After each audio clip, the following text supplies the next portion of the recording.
नमस्कार, स्वागत है आपका हॉर्नबिल टीवी में और मैं हूं आपके साथ शिखा सकलानी। बुलेटिन की शुरुआत करते हैं खबरों के साथ।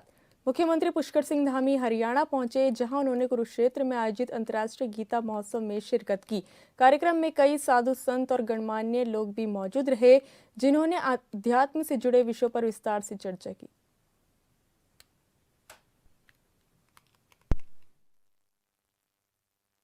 मैं भी बचपन से गीता का अनुकरण करता आया हूं।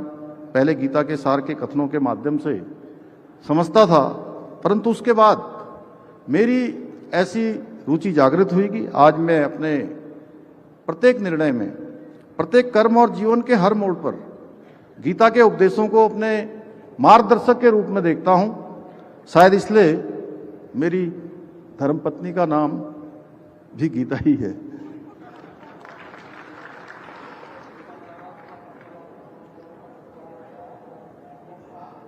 लोक संग्रह गीता में वर्णित है, लोक संग्रह मेवापि संपश्यन कर्तुम महर्षि, अर्थात समाज के कल्याण के लिए किया गया कार्य ही सबसे बड़ा धर्म है।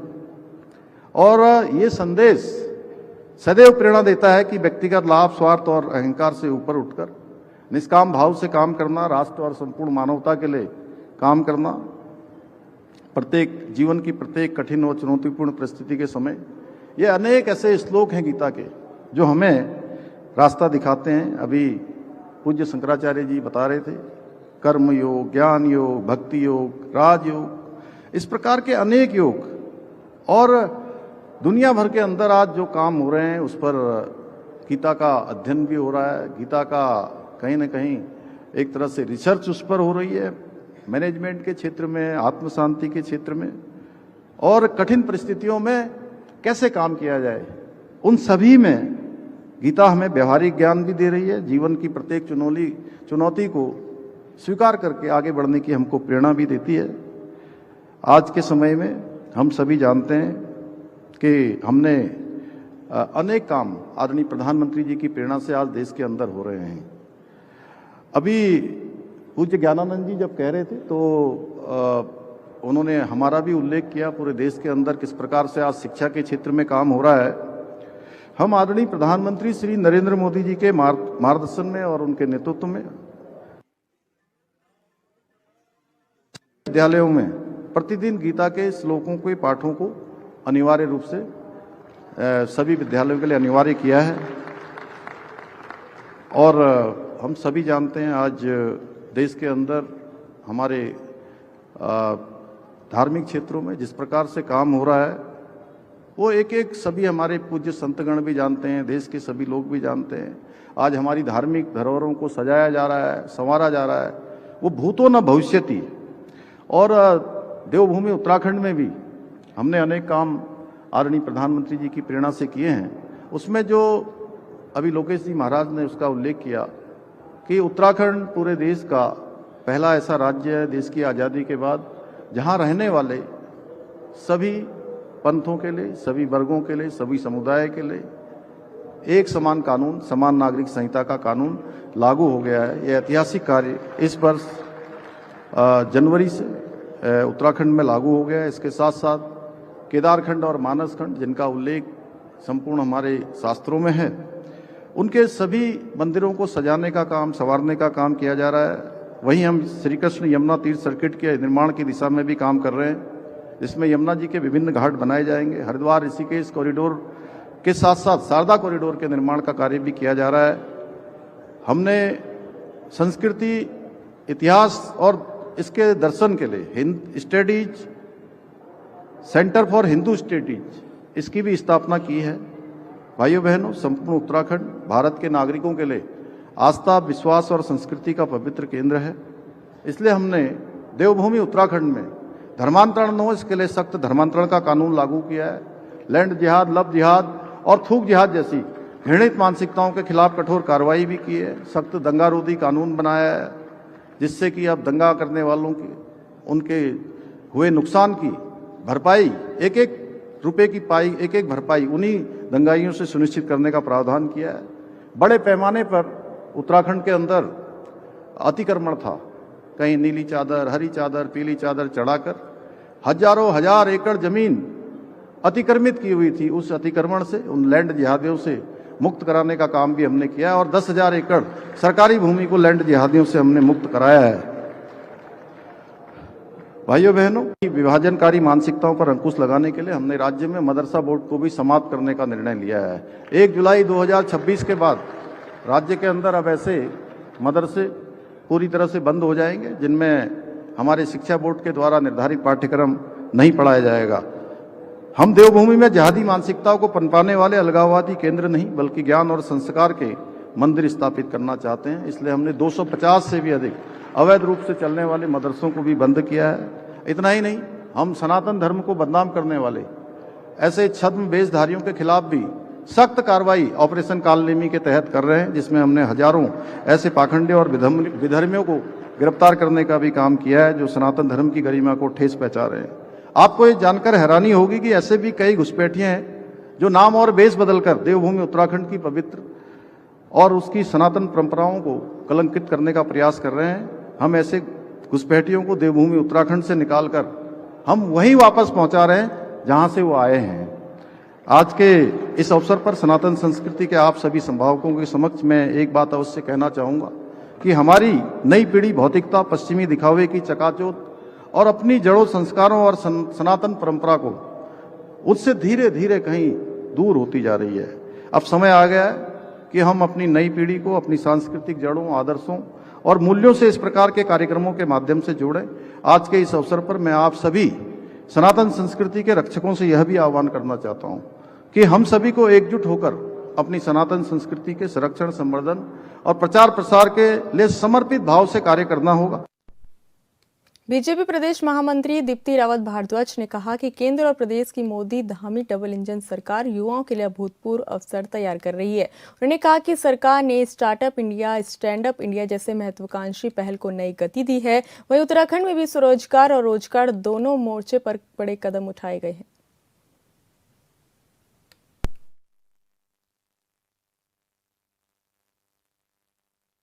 सरकार, मुझे लगता है कि सरकार ने बहुत अच्छे कदम कुछ उठाए हैं। अगर आप केंद्र सरकार और प्रदेश सरकार, अगर आप मोदी धामी सरकार, हम डबल इंजन की सरकार की जो बात करते हैं उसको अगर हम देखें तो सरकार ने युवाओं को लेकर बहुत सारे अपॉर्चुनिटीज कैसे आगे और बढ़ सकते हैं युवा, उसको किया है।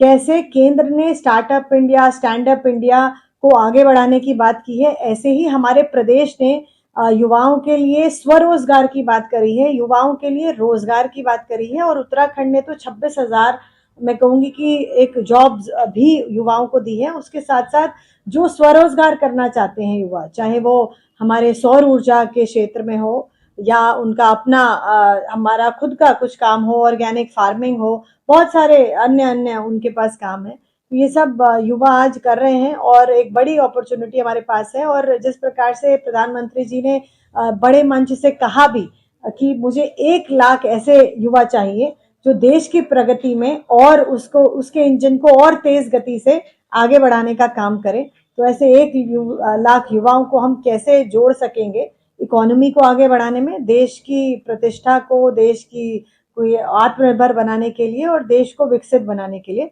मुझे लगता है उसके लिए जब पूरा देश काम कर रहा है तो उत्तराखंड की भी उसमें बहुत बड़ी भूमिका है और उत्तराखंड के युवाओं की भी बहुत बड़ी भूमिका। देहरादून एसएसपी अजय सिंह ने कहा कि ऑपरेशन कालनेमी के तहत छद्मवेश में रहकर फर्जी दस्तावेज बनवाने वालों पर सख्त कार्रवाई की जा रही है, क्योंकि कई लोग बांग्लादेश या अन्य देशों से आकर झूठे कागजात के आधार पर पहचान बनाते रहे हैं। उन्होंने कहा कि 2020-21 के दौरान बड़ी संख्या में ऐसे दस्तावेज तैयार किए गए जिनमें आधार कार्ड प्रमुख है और इसमें कई बार स्थानीय भाषाओं में बदलाव कर कई समुदाय केंद्र और अन्य माध्यमों की मदद से गलत सूचनाएं जोड़कर बनवाए गए। दस्तावेजों को लेकर बार बार सवाल उठ रहा है कि कैसे ये बन जा रहे हैं।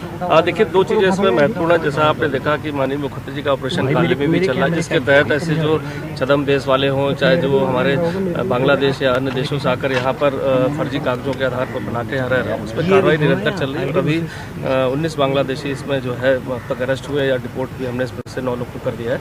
सेकेंड, जो आपकी बात है वो एकदम जायज़ है कि यहाँ आने के बाद उसके दस्तावेज कैसे बने, क्योंकि इसमें जो भी दस्तावेज बने वो 2020-21 के करीब जो देखा गया हमने कि बने, उसमें खासकर आधार कार्ड। तो आधार कार्ड का डेटा के लिए जो चीज़ जरूरी थी पहले, अब बहुत सारे चेंजेस हुए हैं। उसमें कहीं लोकल पार्षद या लोकल एडमिनिस्ट्रेटिव द्वारा या कुछ ऐसे कागजात फेक लगाकर वो बनवाए गए हैं। तो इसमें किसी की संलिप्तता किसी बैंक की या कोई सर्विस सेंटर जो बनाते हैं कम्युनिटी सेंटर उनकी या अन्य किसी की, उसमें इन्वेस्टिगेशन चल रही, कुछ हमारे पास क्लोज है, बट जो भी है, और एक बार आधार कार्ड अगर बन जाता है तो डेफिनेटली उससे जुड़े जितने भी दस्तावेज आप बनाना चाहते हैं वो ऑटोमेटिक वो उसके लिए अधिकृत हो जाता है।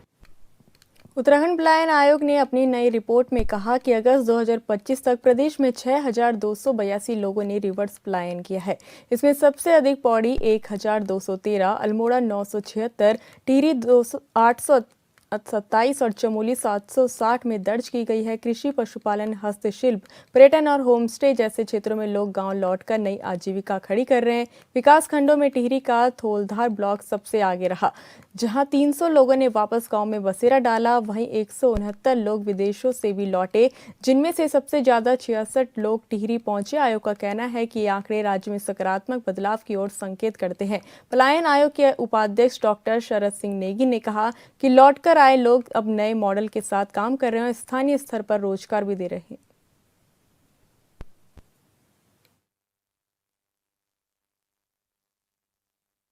लगभग 6,500 लोग का कुछ चिन्हित हमने किया है जो लोग लौटे हैं। ज़्यादातर लोग वो हैं जो कोविड में लौटे, लेकिन कुछ लोग कोविड से पहले भी लौट गए थे, कुछ लोग अभी हाल 2-3 सालों में भी लौटे हैं और अपना कारोबार कर रहे हैं। रिवर्स पलायन हम उनको मान रहे हैं जो गांव से गए थे और गांव लौटे हैं या गांव के आसपास के क्षेत्रों में लौटे हैं। शहरी क्षेत्रों में लौटे उसको हम रिवर्स माइग्रेशन नहीं मान रहे हैं। और बड़ा अच्छा इसमें आंकड़े आ रहे हैं। लोग विभिन्न कार्य कर रहे थे जो जाके यहाँ से और लौट के फिर विभिन्न कार्य कर रहे हैं। ज़्यादातर लोग बागवानी, कृषि, मत्स्य, मुर्गी पालन, बकरी पालन में लगे हैं। कई लोगों ने होटल खोला है, कई लोगों ने अपना कंप्यूटर का सेटअप खोला है ना। कुछ लोगों ने छोटे छोटे उद्योग भी खोले हैं मसाले के। 1-2 लोग हमको ऐसे भी मिले जो मार्केटिंग कर रहे हैं, लोगों से सामान इकट्ठा करके बेच रहे हैं ग्रामीण क्षेत्रों में। जैसे किसी के पास 10 किलो गेहूं हो गई, किसी के पास कुछ और हो गया है ना, उपज हो गई, तो उसको इकट्ठा करके, क्योंकि अमूमन इसका विपणन की समस्या आती है, लेकिन अगर इकट्ठा हो जाता तो विपणन आसान हो जाता है। कुछ लोग ऐसा भी कर रहे हैं। रुकते एक छोटे से ब्रेक के लिए, आप बने रहिए हमारे साथ।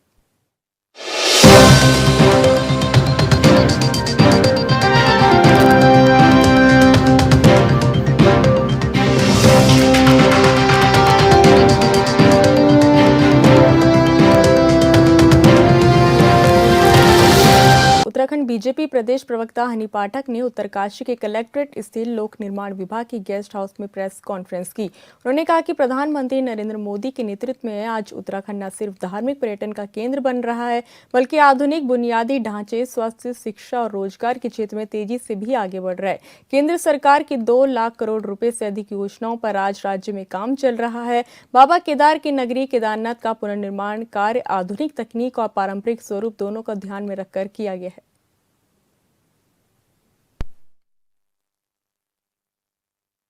ये जो प्रेस वार्ता आयोजित करी उत्तरकाशी में, वो हमारे महत्वपूर्ण बिंदुओं को लेकर करी गई है। जिस प्रकार से केंद्र सरकार और राज्य सरकार लगातार निरंतर प्रगति की दिशा में उत्तराखंड को आगे बढ़ा रही है। चाहे कोई यात्रा का दौर हो, चाहे स्वास्थ्य सेवाओं की बात हो, चाहे रोड की बात हो, चाहे एक से एक जो कानून लागू किए गए हैं उत्तराखंड में उसकी बात है। इन सब चीजों को समायोजित कर एक यहाँ पर प्रेस वार्ता आयोजित करी गई है, जिसमें पूरे हमारे उत्तराखंड के जितने महत्वपूर्ण डिसीजन लिए गए हो, चाहे वो धर्मांतरण कानून हो, चाहे खनन से जो हम लोगों को 200 करोड़ की प्रोत्साहन राशि मिली हो, चाहे G20 सम्मेलन में जिस प्रकार से हम लोगों को यहाँ पर ग्राउंडिंग हम लोगों की MOU साइन होने की हुई हो, चाहे वो धर्मांतरण कानून हो, चाहे हमारे 5 करोड़ कांवड़िए उत्तराखंड की धरती में आके सकुशल उस यात्रा को कांवड़ की संपन्न कराती है हमारी उत्तराखंड सरकार, उसको लेकर हो, चाहे UCC हो, इन सभी कानून को लेकर, नकल विरोधी कानून हो, 36 आरक्षण हो, महिलाओं का सहकारिता विभाग में महिलाओं का आरक्षण हो,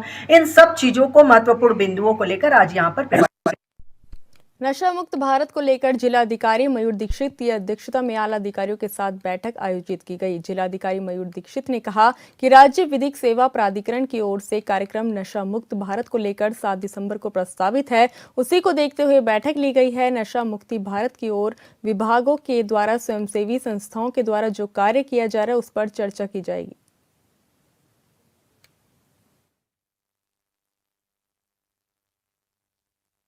देखिए, राज्य विधिक सेवा प्राधिकरण की ओर से एक कार्यक्रम नशा मुक्त भारत को लेकर 7 दिसंबर को प्रस्तावित है और उसको हम लोग अभी उसकी बैठक की गई।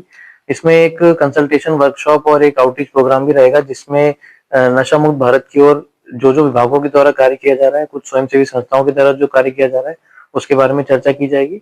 साथ ही वहाँ विभिन्न विभागीय स्टॉल्स भी लगाई जाएंगी, जिसमें कि लाभार्थियों को विभिन्न योजनाओं का लाभ दिया जाएगा। और मैं सभी जनपद वासियों से अनुरोध करता हूं कि इस प्रोग्राम में बड़ी संख्या में आकर उस प्रोग्राम में सभी जो स्टॉल्स हैं विभागीय योजनाओं का लाभ लें और आगे आने वाले 5 से 6 दिन में और इस कार्यक्रम की हम रूपरेखा फाइनल करेंगे।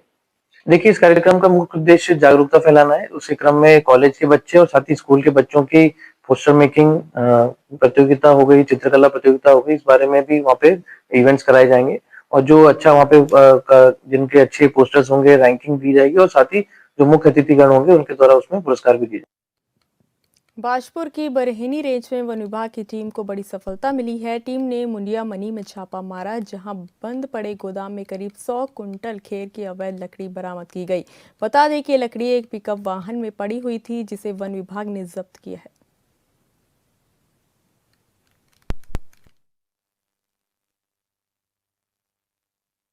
खास की सूचना पर हम करीब लगभग 3:30 बजे यहाँ से बरहनी हमने सारे स्टाफ को एकत्रित किया। फिर बरहनी नर्सरी से हम लोग मुंडिया मनी बाजपुर की ओर को रवाना हुए। तो वहाँ पर एक भूसे के बंद पड़े गोदाम में हमें मालूम चला कि यहाँ पर खैर का अवैध प्रकाश रखा हुआ है। उसके बाद मुखबिर ने हमें पूरी सूचना दी थी। तत्पश्चात हमारे द्वारा ताला खुलाने का प्रयास किया गया, लेकिन वहाँ पर कोई उसका मालिक आया नहीं। तो 6:30 बजे के दरमियान गांव के सम्राट नागरिक आए, तो उनके सामने और 2 पुलिस वाले हमारे संग दोराहा चौकी के मौजूद थे। उनके सामने ताला तोड़ा गया और एक अंदर भूसे के गोदाम के अंदर एक सफेद रंग की पिकअप जिसमें खैर प्रकाश लदा हुआ था और लगभग 100 कुंटल माल वहां पड़ा हुआ था, जिसको हम अभिरक्षा में लेकर बरहनी नर्सरी पहुंचे। आगे कारोबार इसकी कीमत मार्केट में फैक्ट्री रेट में कम से कम 7 लाख रुपए। बद्रीनाथ धाम के कपाट शीतकाल के लिए बंद होने के बाद अब बद्रीनाथ धाम की सुरक्षा व्यवस्था को और चाक चौबंद के साथ मजबूत कर दिया गया है। इस साल मंदिर की पूरी सुरक्षा की जिम्मेदारी आईटीबीपी की 23वीं बटालियन के हिमवीर जवानों और अधिकारियों को सौंपी गई है, जिसके तहत देहरादून स्थित इस बटालियन की एक विशेष प्लाटून को पूरे बद्रीनाथ मंदिर परिसर में तैनात किया गया है।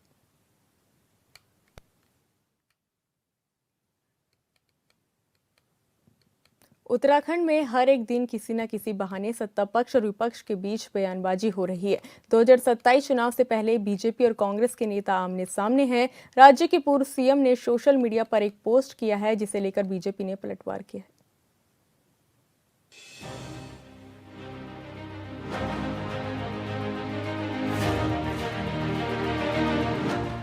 आधार कार्ड की शुरुआत 28 जनवरी 2009 को भारतीय विशिष्ट पहचान प्राधिकरण यानी कि UIDAI की स्थापना के साथ हुई थी। देश का पहला आधार कार्ड 29 सितंबर 2010 को महाराष्ट्र के नंदुरबार जिले में रंजना सोनावणी को दिया गया था। शुरुआत में बीजेपी ने इसका विरोध किया था, लेकिन सत्ता में आने के बाद आधार कार्ड को निराधार और यूपीए सरकार की राजनीतिक नौटंकी करार देने वाले नरेंद्र मोदी ने आधार परियोजना को गोद ले लिया। मौजूदा वक्त में इसे लेकर उत्तराखंड में पूर्व सीएम ने मौजूदा बीजेपी सरकार पर तंज कसा है। मुख्यमंत्री आदरणीय हरीश रावत जी ने बहुत महत्वपूर्ण मुद्दा उठाया है, क्योंकि आज आम आदमी आधार बनवाने के लिए दर के ठोकरें खाने के लिए मजबूर है। उसको समझ नहीं आ रहा है कि अगर आधार कार्ड बनाना है तो कहाँ बनाना है, क्योंकि जिस तरीके से जनसंख्या बढ़ रही है, नए बच्चों की भी जो है बड़ी तादाद है जिनके आधार कार्ड बनने हैं और आज वक्त की जरूरत बन गई है। आधार हर जगह आधार का उपयोग हो रहा है। ऐसे में अगर आधार कार्ड बनाने जैसी मूलभूत जरूरत की चीज के लिए आदमी को जो है जगह जगह भटकना पड़े, तो ये निश्चित तौर पर बहुत चिंता का विषय है। सोशल मीडिया पर हरीश रावत ने एक पोस्ट किया जिसमें उन्होंने लिखा कि आधार कार्ड आज व्यक्ति की एक मौलिक आवश्यकता है। यूपीए के समय में जो लोग आधार कार्ड का विरोध करते थे, आज वह भी आधार कार्ड भक्त हो गए हैं। उत्तराखंड में पिछले 6 महीनों से आधार कार्ड बनने के लिए यत्नशील लोग परेशान घूम रहे हैं। कहीं पोर्टल में दिक्कत है तो कहीं हैंडल करने वाले लोग नहीं है। ये जानबूझकर हो रहा है या भूलवश, मगर हजारों लोग परेशान हैं, अलग अलग जगह फैले हुए हैं, इसीलिए मजबूत आवाज नहीं बन पा रही है, मगर मुझ तक शिकायतें आ रही हैं। उम्मीद है कोई तो सरकार में नए आधार कार्ड बनाने के लिए उत्तरदायी होगा। भाजपा की सरकार ने आधार कार्ड को इतना जरूरी बना दिया है कि हर महीने आप देख लीजिए नई नई लाइनें, कभी बैंक में केवाईसी के लिए, कभी राशन कार्ड में केवाईसी के लिए, कभी दूसरी जगह केवाईसी के लिए वहाँ आधार कार्ड की जरूरत पड़ रही है। 2014 से पहले मोदी जी ही कहते थे कि कांग्रेस जो है आधार कार्ड के नाम पर जनता का उत्पीड़न कर रही है, लेकिन जब आज आधार कार्ड बहुत उपयोगी बन गया है तो निश्चित तौर पर व्यवस्थाएं भी सुधरनी चाहिए। लोगों को आधार कार्ड बनाने में परेशानी नहीं होनी चाहिए, आसानी से जो है आधार कार्ड बनने चाहिए। जो सेंटर जो है आधार कार्ड बनाने के लिए स्थापित किए गए थे, आज उनके हालात बहुत खराब है, वहाँ पर लोग भी नहीं मिलते हैं और लोगों को पता नहीं कि आधार कार्ड कहाँ बनना है। तो निश्चित तौर पर ये व्यवस्था दुरुस्त की जानी चाहिए। हरीश रावत के आरोपों पर बीजेपी ने पलटवार किया है, लेकिन हरदा का दावा है कि राज्य के अलग अलग जिलों में सैकड़ों की संख्या में लोग परेशान हैं, जो कहीं न कहीं सभी को दिक्कत दे रहा है। हरदा की पोस्ट पर बीजेपी के नेता का कहना है कि राज्य में सघन जांच अभियान जारी है, ऐसे में लोग सही हैं और उनका आधार कार्ड बन रहा है, लेकिन जो लोग फर्जीवाड़ा करते हैं उनको तकलीफ हो रही है। देखिए, आधार कार्ड सभी के जो जेन्युइन हैं वो बन रहे हैं, लेकिन अभी जिस तरह से फर्जी दस्तावेजों के बनने का, स्थायी निवास प्रमाण पत्रों के बनने का और बाकी चीज़ों के प्रकरण निकलकर इस देवभूमि में, इस सीमांत राज्य में सामने आए हैं, तो कहीं ना कहीं ये संवेदनशील चीज़ें हैं और भविष्य की सुरक्षा की दृष्टि से संवेदनशील राज्य है, तो पूरी जांच परख के बाद ही चीज़ों को पूर्ण होने की दिशा में आगे बढ़ाया जा रहा है। तो ऐसे में हो सकता है कि कहीं ना कहीं जनता को तकलीफ हो रही हो, लेकिन ये तकलीफ भविष्य के सुखद एहसास के लिए है, भविष्य की सुरक्षा की दृष्टि से है, और जो जेन्युइन होंगे, जो ठीक होंगे, निश्चित तौर पर उन सबके आधार कार्ड भी और अन्य प्रमाण पत्र भी बनेंगे। लेकिन जो पात्र नहीं हैं या जो अपात्र हैं या उनके दस्तावेजों में कमी है या उनकी मंशा कोई और है, तो ऐसे में ये जांच निश्चित तौर पर बहुत आवश्यक थी और उसी के आधार पर थोड़ा सा डिले हो रहा है। राज्य के कई इलाकों में आधार कार्ड केंद्रों पर लोग अधिक संख्या में पहुंच रहे हैं। कुछ इलाकों में स्थिति ये है कि सुबह केंद्र पर पहुंचने वाले लोगों का दोपहर तक नंबर नहीं आ पा रहा है। ऐसे में परिसर के अंदर लोगों की भीड़ कई बार आक्रोशित भी हो रही है। बताया जा रहा है कि राशन कार्ड की केवाईसी होने की जानकारी होने के बाद भी लोगों की भीड़ आधार कार्ड केंद्र पर उमड़ रही है। लोग आधार कार्ड को अपडेट कराने पहुंच रहे हैं। Bureau report, hornbill TV.